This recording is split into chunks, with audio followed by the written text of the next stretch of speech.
It's so close, man. How's everyone doing? How is everyone? Um, yeah, it's just ridiculously close now, isn't it? So close, yet so far away because it's dragging and my emotions can't hack this. My emotions cannot hack this. But anyway, Leeds United, another win, ticking them off.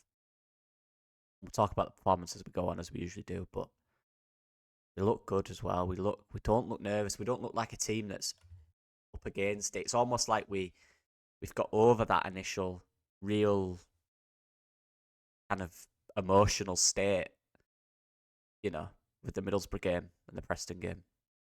I feel like we've got past that, and now it's a calmness and it's understanding. Now I feel like the players have kind of got over that barrier, you know, after the draws, and this game felt a bit more like, yeah, we know what we need to do. We know the score.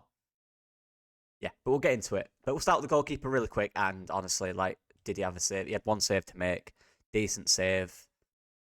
Had a bit of a hairy moment with a kick out, but that's been coming at it because he takes his time on kicks as Carl. He's got an excellent kick, but it's just nice. Just mentally, you can tell just how kind of safe it feels watching it with Darlow, this experienced goalkeeper in there. And I've been saying all season, we lack experience in the team. Said it all season. Um, Whether that's whatever position, don't matter. And we just feel a little more safe with him in there. Just a bit more secure, a bit more relaxed. But yeah, fantastic. Fantastic. Anyway, the exciting positions, apologies, goalkeepers. But I'm not one. It's what it is. And there's literally no better way to start. There's no better way to start than these two. And you know what? I say it every week, but I'm going to give Ampadu a lot of credit because this guy's been injured so much this season and doesn't play like it. He takes one game to get into it. But after that, I don't think people appreciate just how quick he recovers. Whether that's detriment to the long term, I have no idea and hope not. But he's such a good athlete. He's so eager. Clearly, his body's just really good, and he recovers so well. And not even that, but the sharpness. You know, the way he just gets sharp really quick when he's back from injury, and just looks instantly. It's like he just dropped in there. Just looks straight away like the full package again after about a week. Really impressive. Two knee injuries. Came back early on both, and he still looks as good as he does at centre back as well. It's been fantastic.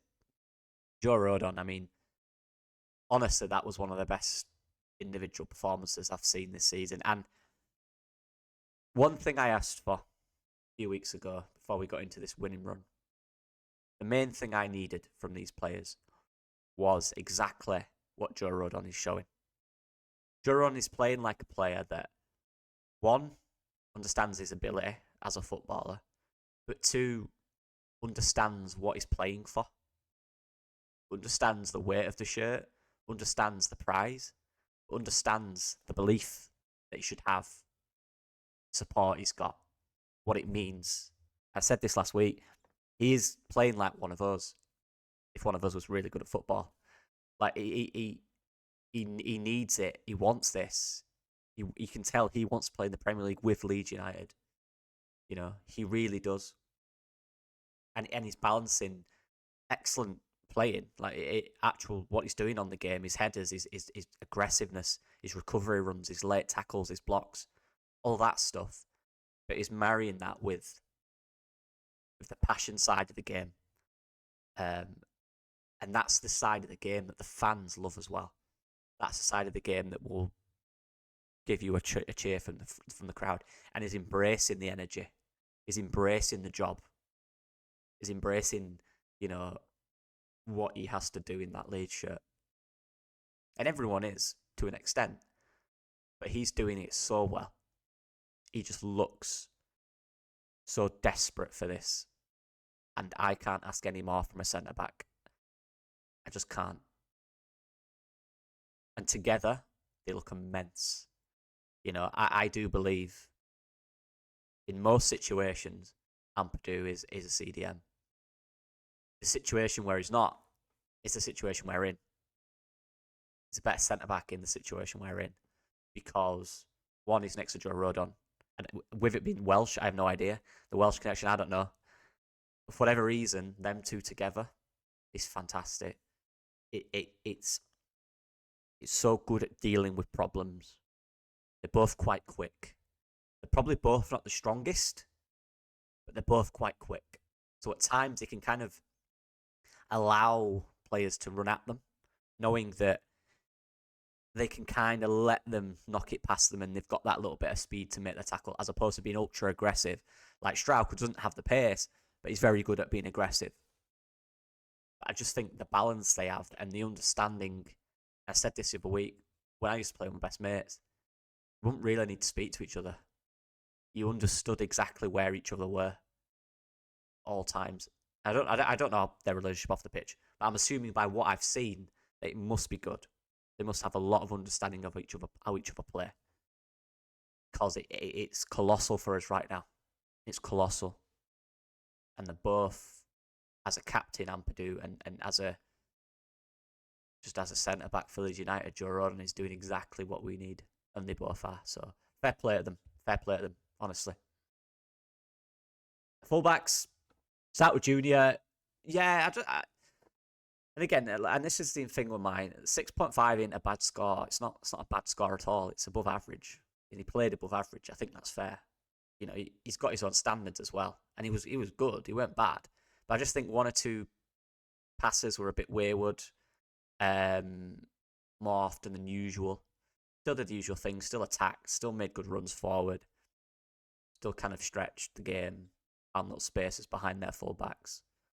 He still did all the usual things, but it's just the little nuances of it for me. Should have had an assist with a cross, but both our players missed the ball.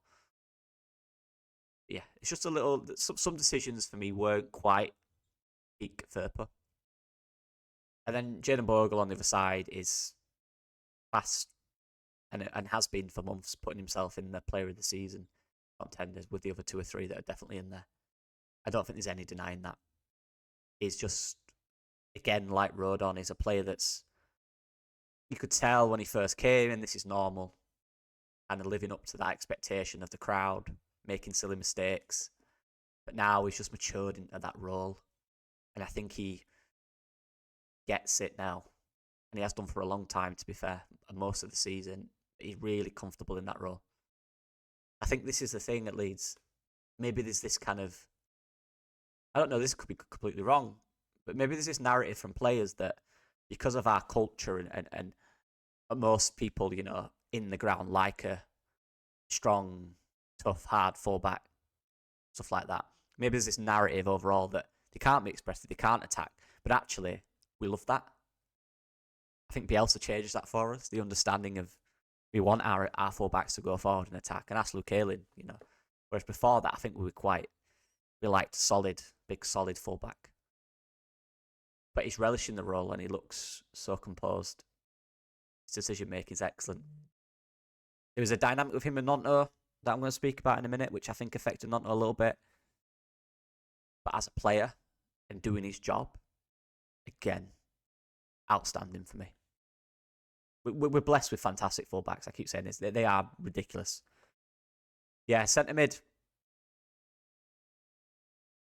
Gruev and Tanaka. Now, you've got to take this into consideration as well. We don't really have a backup at the moment. They are full on playing 90 minutes. They don't really have time for rest. They're playing a lot of football in a midfield, which is a tough part of the game. Tough part. They have a big role in how we build up. They have a big role in how we defend, how we stop counters, marking. They have a big role in every aspect of the pitch. You know, they are key to it. And that's a tough role. It is a tough role. Very hard. And I think they did fine. With Gruev, though, there was just a few times where, and people have a problem with him forcing it. I didn't, because I actually think what was really, really annoying me, the start of that second half, our ball retention. So how quick we give the ball away was bad. We I don't think we could string 2 or 3 passes together without giving it away. Not finding someone, playing the ball into an aimless area, allowing a counter against us. It was really annoying me.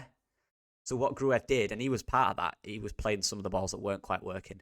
But what we did, and what Gruev decided to do, or what the team decided to do, was we just played it simple, we slowed it down, and Gruev was a big part of that transition. I know people get frustrated when he passes it back all the time, but in that situation in the game, it needed that, because we were not holding the ball. We were trying to go forward too much, and we were forcing passes where just weren't there. And Gruev, kind of from that left area, just initiated calmness into midfield, which was needed in the game, because if it didn't, they would have got fully back into it and created more chances. But we slowed it down. We played back more. We played relaxed. We found our passes. We found our, we're at the back, the wingers. We found our positions on the pitch. We found where we need to be, and we settled into it. So he kind of had a contrasting there. But in terms of most of the game, he was absolutely solid. Just 1 or 2 times, again, that decision making on the ball was a little forced at times. Yeah, give him a 6.5. Very steady Eddie. Decent performance from Early Gruev. He's come in a difficult part of the season, and again looked fairly decent. And Snacker again, look, he had one moment that everyone's going to think where they had the shot where he did lose the ball on the turn, but again, that happens. It's what it is, But I thought he was very solid. I thought he grew into the game as we kind of slowed and settled the game down. He got more confident on the ball. I think everyone did. It got a little more relaxed. I know he was driving forward then. He was finding passes. He was spreading it again. He looks a little more confident in himself. And then he's half an inch away from scoring another top clap finish in the bottom corner, side netting. What a strike that was. And if he does that, everyone's raving about him. It was solid again. Like I said, this is hard for a guy that's never played recently in this kind of intensity week after week, in the importance, not only in the role he has in the team, but the importance in terms of what is needed from Leeds United to get to the Premier League. It's a big role for him. And again, there's no rotation there, because we don't have an option at the moment. So they're playing a lot of minutes, whether they are stressed, not quite 100%, they have to play through it. They've got no option. So obviously with Ampadu dropping in at centre-back and then Rothwell currently injured, there's nothing. You've got to play through that. Whereas most players on the pitch, if they're not having a good kind of 60-70 minutes, they can come off and reset. They can't. And I thought they played well. You know what I mean? But they don't have that option, so they've got to come through it. And that's tough. That is tough. But off doing fine, and they're a big part of how we play. Snacker is so key. So key in the way we play. The wingers. Yeah. I know people are going to, whoa. Right. What I'll say about Nonto is, and I'll big him up for this, because people get annoyed when you big comparison for this, but it's a huge part of a football team. It's one of the biggest things is the work rate and how hard you work. It's one of the biggest things. It's just boring to talk about, so people dismiss it, but it's so important. And Nonto did that again. And what I liked about him in this game, he wasn't really getting the ball that much. I do think he found himself in good areas, though. I don't think it was all his fault. He did find himself in good areas, but what I liked about him is when he didn't get it in that area, he'd move. He wouldn't sulk. He'd get on with it. He'd keep moving. He'd make them runs in behind his stretch. And we didn't quite find him. Didn't quite find him at times. But that meant he didn't really have a massive impact on the ball, on the game. Off the ball, he worked very hard. He did. He worked very hard. And I'll give him credit for that. So it wasn't that he played bad. It wasn't that it was his fault. But whatever situation, the game didn't allow him to really express himself. But there is situations as well, and I say this about wingers, and you guys know now, where we're in 1v1 situations, and I need you to take that fullback on. It has to be done. And I need more in that sense from him. I do. But everywhere else, in terms of his work rate and his positional play, is really good. And his decision making was good as well. He got the ball quite deep a lot in difficult areas, which is always difficult for a winger. But he did well. He was composed and calm in those areas. And the reason I think he was affected is, I mentioned earlier, I think Bogle, it's quite it is quite difficult to play in situations as a winger when your fullback is so high. And I'm speaking that from experience. Now, obviously, it's good because there are certain situations where you can create overloads, but also a lot of the time, fullback coming up drags their winger deeper, or whoever's marking the fullback deeper, and it kind of nullifies your space. And usually when fullbacks come up, they're fully committed to it. And Bogle is, we know that.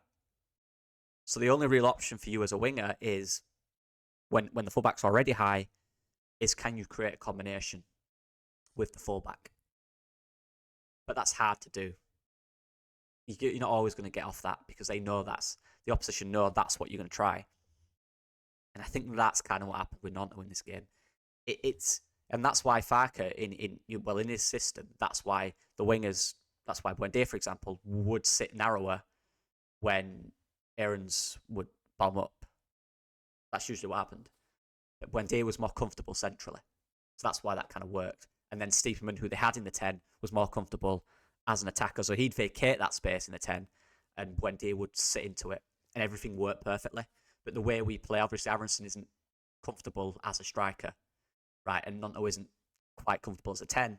It kind of creates a little bit of disbalance with certain players. And that's why, again, I'm not going to talk about the window. That's why I talk about profiles in this team and the difference. And you saw it in that. Because what we do with Bogle going high is exactly what Farke has always done with his fullbacks. But it's how everyone else around that fits. And they're not quite the natural fit for the role which Farke requires from them players. That did affect it. But having said that, he still looks good. And he's still doing the right things. It's just I think that's a Leeds, and we need to figure out how we can, if Bogle's getting high, we need to figure out how we can figure that out. Because when James is playing, Bogle isn't as high because James is always on for that early ball, right? He's not necessarily a drop deeper, He does do it, but he's always wide. He always stays wide. And Bogle can then underlap. Whereas Nonto likes to cut in a little more. So the dynamics are different for me. But yeah. And then the front two. And again, similar to what I said earlier, with Joel Perreault and Brendan Aronson, I think, again, with high fullbacks, you're kind of looking for the rotation and the comfort in different roles, and Aronson isn't a 9. Farke 10s traditionally can or did get alongside the striker when we were wide. That is when they were wide. That is what happens, usually. And Aronson isn't, so he kind of lingers in that gap or creates wide space, which does affect Nonto again. But I thought, and again, people don't like him, that's fine. I thought he played well yesterday. Again, praising Nonto for it. I'm always praising for his work rate. It was outstanding. But he actually showed some really good stuff on the ball for me. His end product isn't there, and that is so frustrating. Because if he did have that, and if he had consistency in his on the ball in the final third, he'd be a ridiculous player. And he needs to find that when we go to the next level. He does. He needs to find a more consistent decision-making process or whatever in the final third. So that is always an issue with Aronson. But he picked the ball up in nice areas, in difficult areas as well, and I actually thought he used his body well. And again, he stretched the play when he needed to. And he found himself losing his marker on the last man a lot. But again, that one-on-one chance he had, he should score. Decent. He's done all right. He's got it on target. He's hit across the keeper. He just hasn't found the corner enough. These are the moments where that is needed from a guy in that role. Because in a Farke system, as I mentioned, there is times when we get high, the fullbacks get high, that the 10 will then need to play off the last man. He's got the pace for it, but has he got the end product, he hasn't. We know that. And that's something he needs to work on. And Joel Perreault, and again, he's so contrasting recently, and I'm not sure. I thought he was fine again. Joel Perreault's not going to change the player he is. He's not suddenly going to be really agile or really physical or ridiculously quick. He is who he is as a player. If you don't play to his strengths, he's not going to be in the game. It's not his fault. Ridiculous. You know? When he did get on the ball, he was good. Could he have gotten the ball more? Yes. There were so many times in that first half I was screaming at the TV, and we did it a lot, to be fair, where we always had a spare man in that role. When he dropped, we always had a spare man between the midfielders, and we found him 3 or 4 times, and that's when we create chances. And that's the impact you can have, because when Perot's got it in that little role and he can turn, it's quite dangerous because he's a player who can shoot, but he's also got a nice way to pass. There's a dangerous player in that space, in that little space between, just in front of the centre backs. And we found him there, and that's when we look dangerous, and that's where we create chances to score. But we need to find him more. We need to give him more involved. He's not a player who's going to get himself involved. You need to find him. And I can't criticise a player necessarily for not being someone he isn't. Because he's not that guy who's going to do this, do that. He's not going to. Find him in these spaces and run off him. Or give it him around the box. That's what you've got to do to Joel Perot. And when we do it, we look good. But we need to do it more. I can't give him higher than 6 because he wasn't as involved as he should have been. But when he was involved, he was good. And that's the team. That's it. I thought, as a team performance, again, the one thing I needed was I needed to see it. I wasn't confident until I saw it. I've seen it now, and that's the togetherness. That's the understanding of what this is, but not using it as a pressure nerve, using it as pride, using it as a reason to win. And that's what they're doing. They are finding a way to comfort themselves into games as well. It's not like we might have felt nervous against Oxford, but the game was quite comfortable. They didn't create much. And we were always, eventually, after the first 10 minutes of the second half, we were in control of that. I thought, for a team that's 1-0 up in a massive game at the end of the season, after them 10 minutes of the second half, where we finally got our foot on the ball, we looked so calm. We didn't look like a team that were under pressure. And then even the last 15 minutes, the way we saw that out, again with Bamford coming on and seeing the game out, really impressed me. So that is what I needed to see, and I've seen that. There's a home game against Stoke where we need to show, and that crowd is going to be insane. I tried to get tickets. I've tried to get tickets all season. I'm not going to get into that, but yeah, 14 games I've applied for through the membership and got none. But it is what it is, and the ballot afterwards, but none. But anyway, I'll be, obviously everyone's going to be there that can be around Leeds. We'll be there, won't we? Do our thing now. It's so close. Just play like you can. Play like you can. We don't need unbelievable performance. We need hearty performances and some decent football to get the crowd going. That's what we need. Because that atmosphere is going to be insane. It's going to be insane, and I hope the players, and I think they will. I hope the players use that energy right, and I think they will. This is it now. Like I said, I think we've got over that initial crazy kind of stress few weeks that we had. I think after that Middlesbrough, they kind of went, oh, all right, we've done that now. Then went home, Preston, beat. All right, we've done that at home. Okay, right. Yeah, we're good. So now it's the final 3. And it's right there. Right there. Yeah, I just realised the next time I talk to you a lot, we could be a Premier League team. Damn, that's crazy. That is crazy.